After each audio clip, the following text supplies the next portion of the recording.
ఈరోజు జనగామ న్యాయవాదులపై జరిగిన పోలీసుల దౌర్జన్యం తీవ్రంగా ఖండిస్తున్నాము. నేను హైకోర్టు అడ్వకేట్ ఈరోజు సిజే గారిని కలిసి జరిగింది. మధ్యాహ్నం 1:30కు సార్ అపాయింట్మెంట్ తీసుకొని వారేమో అన్నారంటే ఒక రిప్రజెంటేషన్ ఇమ్మన్నారు. ఆ రిప్రజెంటేషన్ ఇస్తే దాన్ని పిల్గా తీసుకొని యాక్షన్ తీసుకుంటా అని చెప్పి మన సిజే గారు chief justice of the high court మనకు ఇవ్వడం జరిగింది. ఆ బాబు కూడా మాకు ఒకటి సీసీ ఫుటేజ్ పంపాడండి. చూడండి, చూస్తే మీకు అర్థమవుతుంది ఈ original CC footage police station లో పోలీసుల దౌర్జన్యం అనేది ఎట్లా జరిగిందో.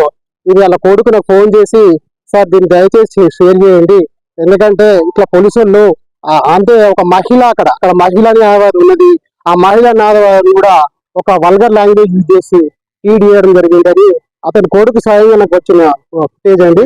మీరు ఈ రకంగా న్యాయవాదులపై జరుగుతున్న ఇన్ని చేసినా కూడా వీళ్ళకు పోలీసులకు యాక్షన్ వస్తుంది. ఎందుకంటే ఇప్పుడు సార్ చెప్పినట్టు మన జ్యుడిషియల్ విషయంలో ఆఫీసర్స్ మేము కూడా part of the judiciary judges మేము అందరం కలిసి పోలీసులను కలిస్తేనే వ్యవస్థ అదవుతుంది. మా మీదనే దాడులు జరిగితే మేము కామన్ మ్యాన్ కి ఎట్లా ప్రొటెక్షన్ చేస్తున్నాం? దీనిపై ప్రొటెక్షన్ యాక్ట్ పెట్టమని అన్ని గవర్నమెంట్ అడుగుతున్నాం. Government has not taken any actions. కానీ స్టిల్ గా ఏదైనా కూడా జరుగుతుంది. ఎందుకంటే ఇక ప్రజల్లో కూడా ఫేత్ కూడా కోల్పోతారు. న్యాయవాదులకే లేదు రక్షణ, మాకేదని అంటారు. అది చిన్న సివిల్ విషయం అండి. సివిల్ మ్యాటర్ లోపల జరిగిన సంఘటన డిప్యూటీ డీడ్ కి సంబంధించింది. దాంట్లో అసలు పోలీసులకు ఇంటర్ఫియర్ కావద్దు. Honourable high court are clearly stated that the police has no power to interfere civil matter. But వాళ్ళు బై టేకింగ్ ద బ్రైబ్స్ అంటే ఓన్లీ సివిల్ మ్యాటర్లు ఇష్యూ చేసుకొని అడ్వకేట్లను కూడా చేసుకోకుండా టార్గెట్ చేస్తున్నారు. వీటిని తీవ్రంగా ఖండిస్తున్నాం. ఈ రకంగా ఇప్పటికైనా సీఎం రేవంత్ రెడ్డి గారు దీనిపై స్పందించాలి. ఆయన కూడా హోమ్ మినిస్టర్ కాబట్టి న్యాయవాదులు తెలంగాణలో ముఖ్య పాత్ర పోషించారు. వాళ్లకు ఇటువంటి దాడులను ఖండించి ఈ ప్రజాపాలన అంటున్నారు కదా, ప్రజాపాలన న్యాయవాదులకు న్యాయం చేయండి. ఆ రకంగా ప్రభుత్వాన్ని డిమాండ్ చేస్తూ సెలవు తీసుకుంటాను. ధన్యవాదాలు. సిజే గారిని కలవటానికి high court chief justice high court honourable high court ఇక్కడ వారి కలవడానికి ఇక్కడ మేము వేచి ఉన్నాము. చూడండి, ఇక్కడ ఈరోజు అంటే జనగామ న్యాయవాదులపై జరిగిన దాడికి నిరసనగా మేము దానికి ఘటనపై చర్య తీసుకోమని చెప్పి సిజే గారిని అపాయింట్మెంట్ అడిగి మన హైదరాబాద్ బార్ అసోసియేషన్ ప్రెసిడెంట్ మరియు నేను మిగతా అడ్వకేట్ జేఎస్ మిత్రులందరూ కూడా కలవడం జరిగింది. చూడండి, ఇక్కడ మనం చూస్తే వారి యొక్క టైం కోసం వెయిట్ చూస్తున్నాం, వారి కాల్ కోసం. కాబట్టి ఇక్కడ మనకేందంటే ఎక్కడైనా ఏ మిత్రుడైనా న్యాయవాది కాబట్టి, న్యాయవాద కుటుంబం కాబట్టి న్యాయవాదులు దీని పైన తీసుకోవాలని మేము ఈ రకంగా ఉద్యమం ఉవ్వెత్తున తీసుకెళ్ళాము. చూడండి, ఈ రకంగా విజువల్స్ అన్నీ కూడా వచ్చారు. ఇక చూడండి, ఇక్కడ కార్యక్రమంలో భాగంగా కలిసిన తర్వాత ఇక్కడ నిరసన కార్యక్రమం కూడా మనకు నాంపల్లి కోర్టు లోపల జరగడం జరిగింది. ఈ నాంపల్లి కాడకులు అడ్వకేట్ జేఏసీ తరఫున శ్రీనివాస్ గారు మనకు వారి యొక్క ఇచ్చిండు. చూడండి, అందులో మనం వీటిని ముక్తఖండంతో ఖండించడం జరిగింది. ఈ రకంగా ఇవన్నీ కూడా న్యాయవాదుల సమస్యలు అంటే న్యాయవాదులపై జరిగిన దాడి అనేది అందరూ న్యాయవాదులు చేసి చైర్మన్ శ్రీనివాస్ గారు కూడా వారి యొక్క స్పీచ్ ఇవ్వడం జరిగింది. ఇక్కడ నాంపల్లి న్యాయవాదులు కూడా కోర్టును బహిష్కరించి వారి యొక్క నిరసన కూడా తెలియజేసిన అందులో విఎస్ పటేల్ కూడా పాల్గొన్నారు. చూడండి, అదే రకంగా ఈ కార్యక్రమాలు చేస్తూ మన జేఏసీ అడ్వకేట్ జేఏసీ తరఫున మనం కూడా ఈ రకంగా ముందుకు వెళ్ళడం జరిగింది. కార్యక్రమంలో సిటీ సివిల్ కోర్టు తరఫున మనం ర్యాలీ నిర్వహించడం జరిగింది.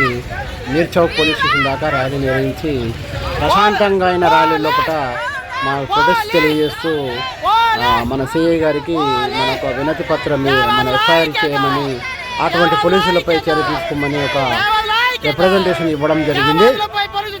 అందులో చూడండి, ఇక్కడ సిటీ సివిల్ కోర్టు నుంచి బయలుదేరి నినాదాలు ఇస్తూ ఇక్కడ విఎస్ పటేల్ మిగతా న్యాయవాదులు అడ్వకేట్ జేఎస్ తరఫున చాలామంది పార్టిసిపేట్ అయ్యారు. మధ్యాహ్నం సమయం లోపల కోర్టు లోపల పార్టిసిపేషన్ అయ్యి అక్కడ నిరసన తెలియజేసి ఈ రకంగా నిరసన కార్యక్రమంలో అడ్వకేట్ జేఎస్ తరఫున మన పోలీస్ స్టేషన్ దగ్గర కూడా వెళ్ళడం జరిగింది.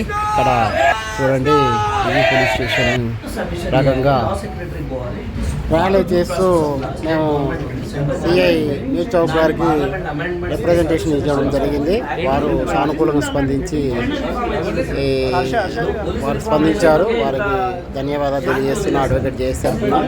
ఈ రకంగా న్యాయవాదుల పైన ఎవరైనా ఈ రకంగా దౌర్జన్యాలు చేస్తే ఎవరైనా మనం ప్రశాంతంగా శాంతియుతంగా మా యొక్క హక్కులను మేము కాపాడుకుంటున్నాము. ఇప్పటికైనా ప్రభుత్వాలన్నీ కూడా అడ్వకేట్ ప్రొటెక్షన్ యాక్ట్ తేవాలని కోరుకుంటున్నాను.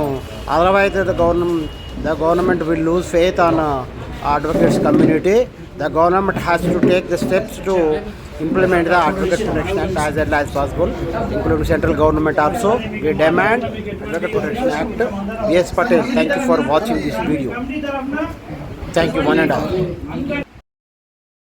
Advocates is also be part of the judicial system. Advocates, judges, police collectively responsible for discharge of their duties.